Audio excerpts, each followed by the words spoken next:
a letter that was written to them onto the hope to see cryptocurrency in the country, the hope to see more of the blockchain infrastructure being used in the country. And we're going to discuss that particular discussion right now. And let's start it off with that particular one. Thank you for joining us, Mr. Kwame. Hello, good afternoon. And if you could hear me, could you first give us an insight on the reaction of Bank of Uganda letter that was dated on the 1st of June this particular year, and why do we see such a reaction, as if it feels like we are coming to a greater hope? You said like we're coming to a greater hope, is that what you said?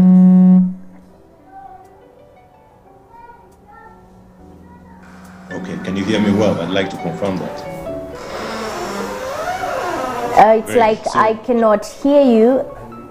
If you could please unmute your audio, Mr. Kwame, and take it from the start, please. Yes, the audio is unmuted, but I'd like to confirm that you can hear me before we continue. You are live and clear. You're live and clear. Please proceed. Very good. So it's a pleasure to join you, and I'm glad that I can have the opportunity to speak about the dynamics in the industry. I think onto your first question, the Blockchain Association of Uganda has taken keen interest in the communication from Bank of Uganda. You asked why they took that position. I think you need to ask someone from the bank specifically to respond to that. But as industry, I can maybe take educated guesses as why they would respond like that. I think, first of all, what is happening with central banks around the world is that they're responding to the on wave and the uptake globally around on crypto, both the uptake and the concerns regarding cryptocurrencies. So central banks are playing their rightful role in being able to take interest in the technology and the impact that it has, and also what it means for the work that they do on monetary policy, on financial stability, etc. So the first point that I would say is that we are seeing an expected response from any responsible central bank. That's point number one. Point number two, I would also say that there has been an uptake, there's been an upsurge of scams in the country. And when there are scams, especially to do with finances, people often turn to the central bank to answer questions. And so we believe that a second reason for the response of the central bank has been this second point regarding scams in the country and them wanting to take a clear position. And so the starting point in clarifying that position is in understanding the industry. So they put out a letter, I think it was about a month ago, beginning of May or end of April, around there, to essentially instruct all the licensees, all the licensees of all NPS licensees, all the payment service providers, to desist from dealing with companies running crypto businesses. So as a second reason, I believe that the central bank is very interested in understanding the industry and is putting brakes on what is going on and is inviting, which is where we are now, crypto businesses for actual conversation to better understand. So those are the two reasons that come to mind regarding your first question. Thank you. Thank you so much, Mr. Kwame. And I happened to look at that particular letter, and one of the highlights that I picked out was the Sandbox. If you could explain to us more about that. And I see the crypto models highlighted that are given hope for regulatory coming up in the Sandbox. Maybe for shining a light on that so that everyone can understand really what we look forward to. I would say that on that second point, the conversations are still going on and they're still in closed door discussions. So I would rather not communicate specifically on the aspects that you're asking, but at a high level, what a sandbox is, because this is public information. And it's also on the BOE website. What the sandbox is, it is an environment that the central bank creates for the purposes of being able to test technologies or businesses or applications and ideas that people have that are not yet either fully regulated, or the environment, the infrastructure the setup for their regulation is not yet defined clearly. And so that's essentially what a sandbox is. And different countries have sandboxes, different regulatory agencies have sandboxes. Capital Markets Authority has spoken of one, Insurance Regulators Association has spoken of one, and so does BOU. Now, BOU in particular has a sandbox for its payments, work. And so that detail of what the sandbox is available on the website, and there are many companies that have applied and have been granted licenses that are involved in payments businesses. Thank you so much for your submission, though we're unlucky to hear. But we look forward for your, pending discussions that are ongoing. Maybe with time you will still engage us more and let us know what is there that is upcoming from there. But for now, you can tell us how are you creating awareness for blockchain in Uganda as an association? Yes, awareness, that's a very, very important point. Awareness, sensitization, education, there's never enough that can be done, and much more actually needs to be done.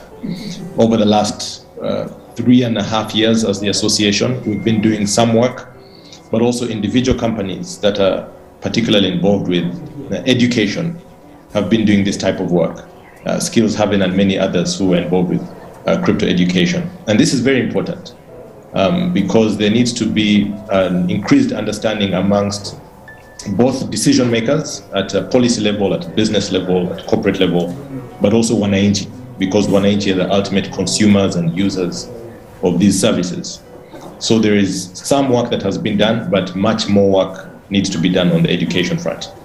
The desire is that we can collaboratively do this as private sector, along with the setups in government, whether it's the central bank or any others, because the education needs to be national. We're talking about a national education drive. That is the only way we as a nation can better understand the technologies and the value that they can bring to us as individuals and as a society. Thank you. And if you've just joined in, we're discussing the state of blockchain in Uganda. You can simply do share this particular link. Do like and hit the subscription button. I'm still with Mr. Kwame Rugunda, who is the Chief Executive Officer and also Chairman at the Blockchain Association of Uganda. Mr. Kwame, from your observation, how is the community welcoming cryptocurrency and more on blockchain innovations in the country? Yes, so to distinguish between the two aspects that you've described, the blockchain aspect and then the cryptocurrency aspect, I will say that there is a greater acceptance on the blockchain side. There is more skepticism towards the cryptocurrency side. So let me take the opportunity to distinguish what these are. So blockchain is a technology, and cryptocurrencies are an application of the technology. So it is like saying internet, and then you have an application on internet, whether it is email or whether it is WhatsApp. So that is the type of relationship I want us to keep in mind. I'm more comfortable discussing the technology, blockchain, and its and some of its applications. And they're already massively in use in society, whether it's applications on traceability, applications on identity, and so on. On the cryptocurrency side, you have two broad movements. You have a whole slew of people that are very interested in the value that they bring, because they bring very specific value. They make payments to be cheaper, faster, and more transparent. Those are among some of the aspects of its value. But then you have another group that are more concerned about the risks around it, because there are some real risks, but there are also some reputed risks. The ones that are reputed include ones on anti-money laundering. The ones that are real include ones on volatility. So you generally have two groups of people that are very interested in the technology because of its value, and then those that are more concerned about the risk. So in terms of your question of what the uptake is, I would say that the uptake is very strong, because the value that it brings enables many young people earn an income. And so you have a whole community of young Ugandans who are trading, who are crypto traders, and earn a living from that. You have a whole community in Uganda and even globally that are using crypto rails, crypto infrastructure, in order to send money back home, in order to send money to one another at a significantly cheaper cost. So we are seeing that there is enthusiasm But we're also seeing the enthusiasm on the blockchain side, because we have institutions that are trying out the technology, piloting what it means for them in their specific industries. And we are quite excited about that as an association. There is definitely more work to be done, specifically around the side of education and the side of regulation, which we talked about earlier. Because once these are smoothened out, then they will increase the levels of comfort and uptake in society. Okay, and as an association, Blockchain Association of Uganda, how are you incorporating all these availability opportunities to make sure you engage more people, you create awareness, you provide that education that you're speaking about? How are you doing all that? So the association is a young association, but it is essentially comprised of companies. And these companies all specialize in different aspects of the industry. You have people who are more interested in the education front. You have people who are interested in trading, like I was just describing. You have people who build applications. You have people who run cryptocurrency exchanges. So you have different aspects of level of interest in the industry. Now, what the association does is that it facilitates, it serves to it strives to serve as an umbrella voice, or an umbrella that brings these different players in the industry together. And then under the association, the players are able to work more and better together in order to advance the aspect of the industry that they're interested in.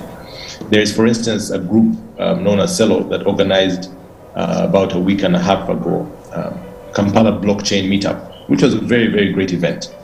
And the association intends to rally more and more around these types of events. So if you have a regular meetup for people in Kampala who are interested in the technology, who are interested in what it means, who are interested in investing in it, then they can come together. So the association facilitates for the different aspects of practice and interest in the industry to come together and then hold these fora, including education, like the one that you're referring to.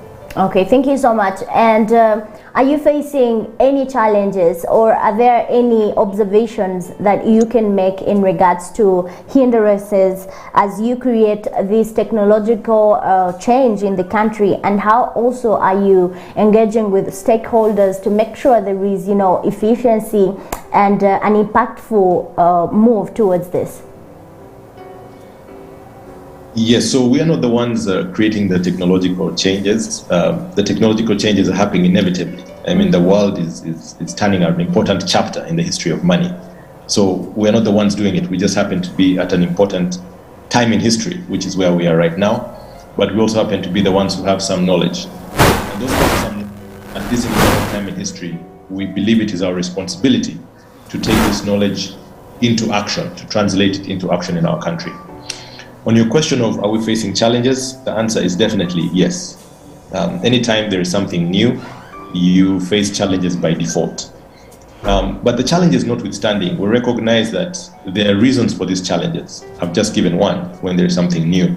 Secondly, when there's lack of understanding, when there is misunderstanding, when there's a threat to any establishment. So these are the series of challenges that we face. And anytime innovation is brought to a fore, it challenges an existing establishment. And so therefore you're bound to face pushback from that establishment. And we fully understand. And so our goal is to work closely with various players. You use the word stakeholders. Our goal has always been to work with various stakeholders so that there is understanding of what value the technology is bringing. Now, you mentioned a point after you mentioned stakeholders, you said regulators. So there are also important regulators involved. The two important regulators of this industry are going to be the central bank and, more importantly, the Capital Markets Authority. Because these cryptocurrencies behave like, they have two characteristics. They have a characteristic of a currency and they have a characteristic of an asset.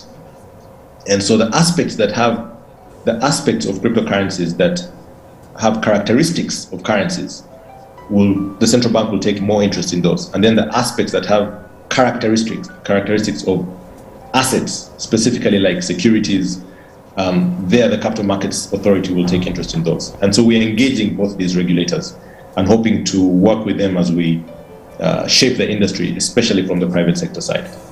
Okay, and as you engaging with them, do you see hope of legalization of cryptocurrency in Uganda? You know, you've raised a good question, and it's an important question to raise. You know, it's ultimately a matter of time. This is my view as an industry practitioner. Okay. I think when there is better understanding, then the responsible bodies will appreciate their role in that aspect of crypto, whether it's the asset side or the currency side. And so we take these positions based on what is happening elsewhere around the world. There are times when a country will take a strong position to ban. There are times when it will take a position to accept. But what we realize is that with the passing of time, there is much better appreciation on the side of regulators. And when that happens, then they permit the use and utility of crypto assets and cryptocurrencies in their nations. Some go to the extent of declaring it legal tender. We've seen a couple of countries doing that. Others are more accepting towards the financial markets, using them as derivatives and so on. So we just think it's a matter of time. And until that time comes, we will continue engaging the regulators just to make sure that they are equipped with as much information as possible so as to take the correct decisions. Thank you for the submission. And I'm picking from what you're speaking about, seeing other developments coming in from globally, regionally, other countries that have taken on crypto as a legal tender. What can be done moving forward to see transmission and strategic reflecting from these particular countries so that we can copy from there and that can be done here, maybe for the progress of all what we're doing? Okay, so I think it's important for us to remember what these regulators are interested in, but also why any type of technology would be of interest. So why any type of technology would be of interest is ultimately the type of value that it brings to society. What difference is this thing making in society? Now, when you are clear about that, then the regulatory role also becomes clearer. So I'll use the example of cryptocurrencies that we're discussing right now. Cryptocurrencies are able to provide specific benefits to society. And like I mentioned earlier, value can be exchanged for significantly cheaper, at a significantly faster rate, with instant settlement, with public auditability, and full transparency. So these are some of the important values. So things like financial inclusion and so on become of great interest. Now, I would say that once that is clear and that is clearly understood, then a series of applications, a series of services can be built on top of them, especially by the private sector, and this is being done. And then on the regulation side, what we are seeing, for instance, we saw in the media about a month and a half ago, the president of El Salvador hosting central banks from around the world. And the reason why he did so was to share experiences. So countries sharing experiences is a very important thing. El Salvador was the first country in the world to declare Bitcoin legal tender. And so what they are doing now is sharing their experiences with other countries. But we also saw recently, about 3 weeks or so ago in the media, the Central Bank of Nigeria sending a tweet that it had hosted a team from the Central Bank of Uganda and many other countries as well. So the Central Bank of Nigeria is the first country in Africa to issue what is known as a central bank digital currency. So the reason why I talk about those two countries, El Salvador and Nigeria, is government-to-government sharing of experiences. And it's a great thing that the government of Uganda is sending representatives to learn from what is happening in Nigeria, what is happening in El Salvador, and then ultimately bring those lessons and to see how do we contextualize this for Uganda.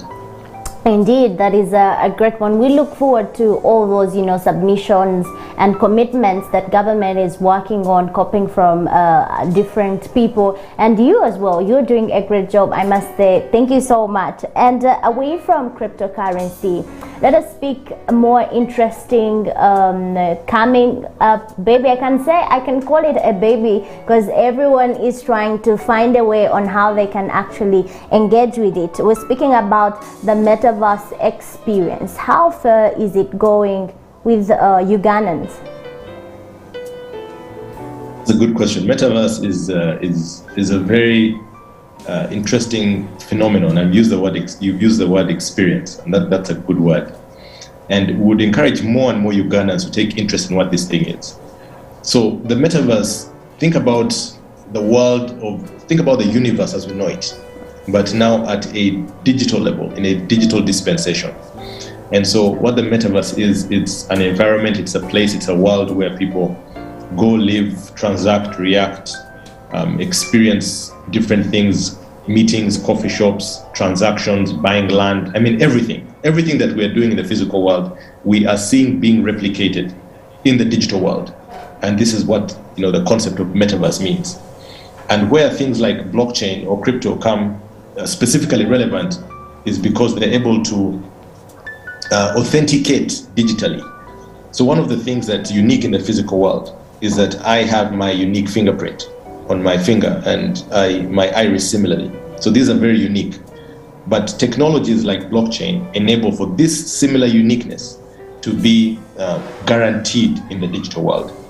So the Metaverse experience is one that would strongly encourage our citizens to take interest in and to learn what it is, but also to look for opportunities within. Opportunities like earning an income, opportunities like jobs are now transcending beyond the confines of our borders. There's so much that we can now do because of the digital available sphere of possibilities.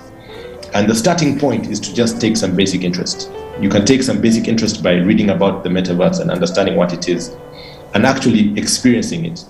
When I visited Nile One, the Nile One offices in Makerere, about 3 weeks ago, they gave me an experience and I put on those goggles and they took me into a Metaverse. The Oculus. Yes, so I would encourage others to have those types of experiences and then begin seeing what it is. Remember that at the end of the day, the whole technology sector as it is opening up phenomenal new opportunities. As the world moves digital, there's a whole slew of things that can be done in the digital economy. In other words, our young people can be able to get jobs, our young people can be able to earn an income outside of the rigidities that we have grown up knowing of I have to learn and train to be an accountant, I have to learn to train to be a doctor and engineer and so on. So take interest in the Metaverse. It opens a whole new world of possibilities. Thank you so much. I'm giving you less than a minute to give us your take home from this particular discussion and something that you can surely not leave out for the public to know. We've covered quite a bit today, and I'd like to thank yourselves at Nile One for hosting this conversation. It's a very important conversation and one that needs to continue. It shouldn't just be a one-off. It needs to happen at multiple levels, just like we've had here on this forum. This conversation on the state of blockchain and crypto, its relevance, taking into consideration the risks, the value add to society, how it would help me as an individual, or me as a market vendor, or me as a family member, how it would translate into my life. This is very important. And it ultimately starts at these types of conversations. What we are also recognizing is that there is a new chapter that the world is going to in the history of money. And we are transitioning, just like we transitioned one day from barter trade to cowrie shells, eventually to paper money, and now then cards and so on that we're using now. We're now moving to a fully digital form. And so we are seeing that as we move into this fully digital form, we're in a phase where there is uncertainty, there are tensions, there's desire to understand, there are real and also fake risks. So that's the phase that we're in. But we're going to get out of this phase. And once we do, we expect that there'll be much better understanding, but more than understanding, utility. So what I would encourage our people as much as possible is to take interest. The starting point in making sense of these things is to take basic interest. Read, learn, speak to other people who are involved, but of course, to be very, very aware of scams. This is in no way financial advice, and there's a lot of risk as well that is real, So let us, in as much as we are tapping into the opportunity, let us be fully aware of the risks involved. Thank you. Thank you so much for having joined us, and it's a goodbye for now. And in case you just joined in, we just closed this particular discussion. We were discussing about the state of blockchain in Uganda with Mr. Kwame Rugunda, who is the Chief Executive Officer and Chairman of the Blockchain Association of Uganda. We spoke a lot about even Metaverse, and come at now on studios and experience the Metaverse reality. My name is Rita Cabanyoro. Till we meet again, it's a bye for now, but make sure you do subscribe, like, and also share this particular link.